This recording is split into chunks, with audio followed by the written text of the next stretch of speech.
دیوید گاگینز چرا بهش میگن سرسخت ترین مرد روی زمین؟ مگه چیکار کرده؟ شاید در نگاه اول اینو به خودتون بگید، این که خیلی معمولی به نظر میرسه، ولی باید بهتون بگم شما هنوز اونو نشناختید.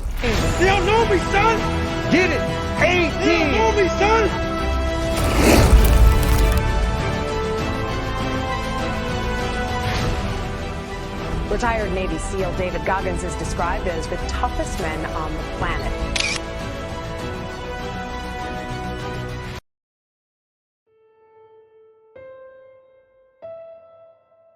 ولی دیوید از همون روز اول سرسخت‌ترین مرد روی زمین نبود. برای اینکه داستان رو براتون تعریف کنم باید برگردیم به زمانی که همه چی شروع شد.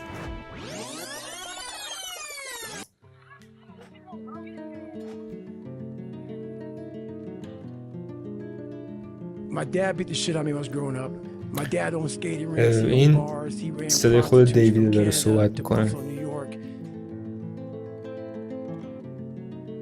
My dad was a big-time pimp, big-time hustler. Anything bad about a person, he was that kind of guy. Beat the shit out of me, beat the shit out of my mom. There was an incident one time when my mom got knocked out on top of the stairs and he dragged her down the stairs by her hair. In my mind, I was always afraid. خیلی بده مشکلات خانوادگی اینطوری. I had this fucking voice, this conscience that would always be battling me, saying, "Hey, you got to get up and do something." I didn't want to do shit. از 19 سالگی تا 22 سالگی 56 کیلو اضافه میکنه. از 80 کیلو میرسه به 135 کیلو. میگه شروع کردم به پیدا کردن چیزایی که برام راحت بودن و هرچی راحت تر میشدم ذهنم آرامش از دست میداد. میخواستم از اون صدایی که تو سرمه فرار کنم ولی هیچ وقت ولم نمیکرد. چیزی که من تغییر داد اون روزی بود که یه شب تلویزیون روشن کردم و برنامه 224 رو دیدم. کلاس 224.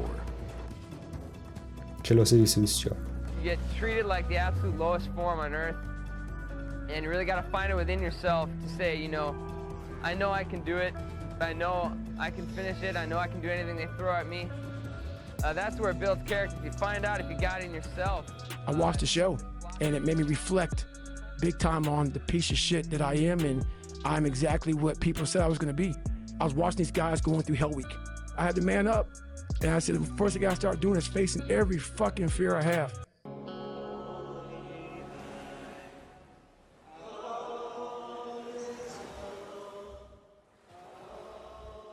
بچه هلویک یه تست ارتش نیروی دریایی آمریکاست که توی یه هفته دهنتو سرویس میکنن، به خاطر همین بهش میگن هلویک یا هفته جهنمی.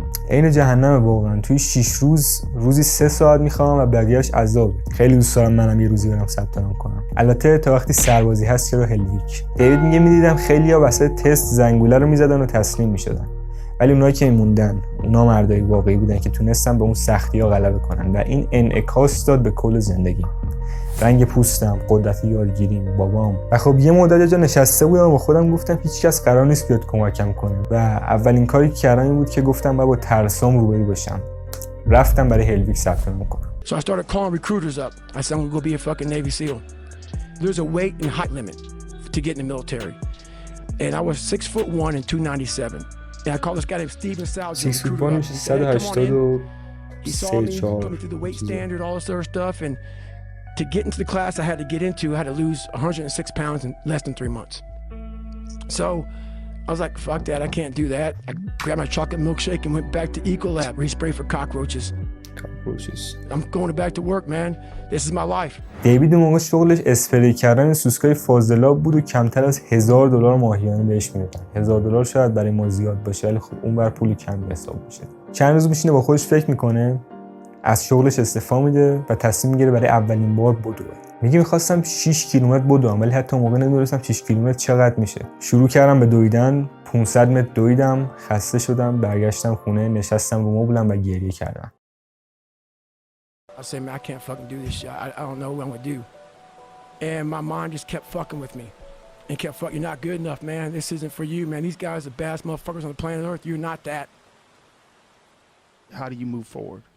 What it was, and it's kind of funny, I was obsessed with Rocky. And I would fast forward with the little VHS tapes to round 14. راکی اگه ندیدید حتما ببینید. باله.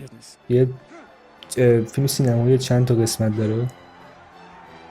سیلوستر استالون بازی کرده. He was in that corner and everybody was saying, stay the fuck down.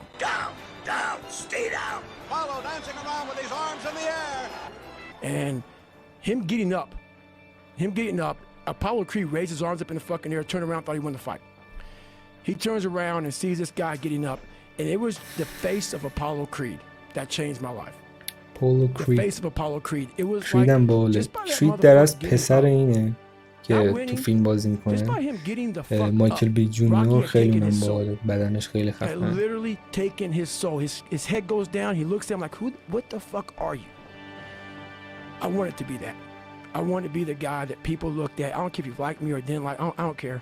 But it said this motherfucker is gonna keep coming after whatever the fuck is in front of him. I wanted that. I wanted that worse than anything in the world. میگه من چی میشد اگر رو تو زندگیم زیاد میگم. چی میشد اگه من کسخل کونگو نمیتونستم به این شرایط غلبه کنم؟ چی میشد اگه میتونستم یه تکاور بشم؟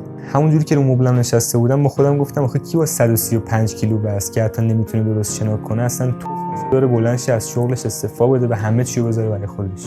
دیوید اون روز بلند میشه میره دوچرخه سواری میکنه برای کم کردن وزنش. میدوه 1 کیلومتر میدوه 2 کیلومتر میدوه 3 کیلومتر میدوه توی 3 ماه به 10 کیلومتر هم میرسونتش. زمان ثبت نام ارتش تا شروع میشد و تمام کاری که دیوید میکرد دویدن 10 کیلومتر 5 روز در هفته بود.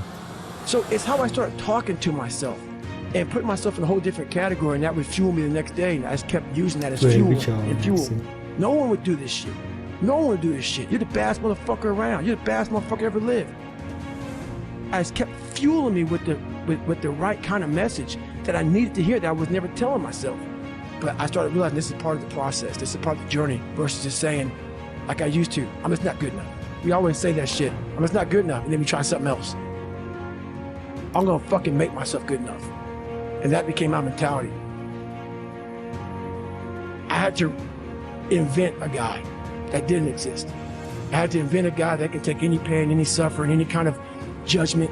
I had to build this callous mind. And I built it through suffering. I built it through downright fucking just crushing myself. If it was raining outside at 3 o'clock in the fucking morning, if it was snowing, my instinct was, we gotta fucking go out there. Anything that was fucking horrible in my life that I would normally say no, الان پادکستش با جورگن دیسکریپشن میذارم احتمال ماراتون ویدیوهای جداش هم ببینید. خب دیوید موفق میشه 50 کیلو تو کمتر از 3 ماه کم کنه. وارد ارتش میشه و نه تنها یه دونه هلویک بلکه 3 تا هلویک رو توی همون سال تموم میکنه. دیوید گاگینز الان رکورد بارفیکس جهان رو داره با 4030 تا بارفیکس توی 17 ساعت. بیشتر از 60 تا مچ الترا ماراتون رو تموم کرده و توی یکی از مچاش 330 کیلومتر توی 39 ساعت نان استاپ دویده. یعنی نزدیک 2 روز فقط داشته میدویده. وسط مچ تقریبا همه استخونای پاش خورد میشه. 30 کیلومتر مونده بوده و زنش بهش میگه نمیتونی ادامه بدی بکش کنار و همونجا مسئله رو شخصی میکنه و تا تهش میره. بعد از مچ داشته خون دستشویی می‌کرده.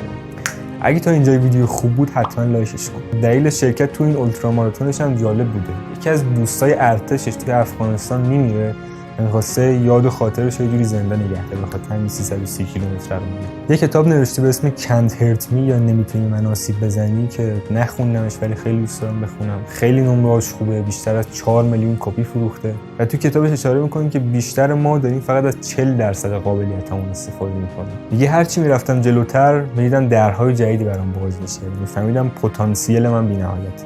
فهمیدم ذهن اون چیزیه که خودت خلق می‌کنی. چنل رو سابسکرایب کن که من انرژی بگیرم همینجوری براتون ویدیوی خفن‌تر بسازم. ویدیوهای دیوید رو احتمالاً چند تاشو توی اینستا و یوتیوب و این ور اون ور دیدید.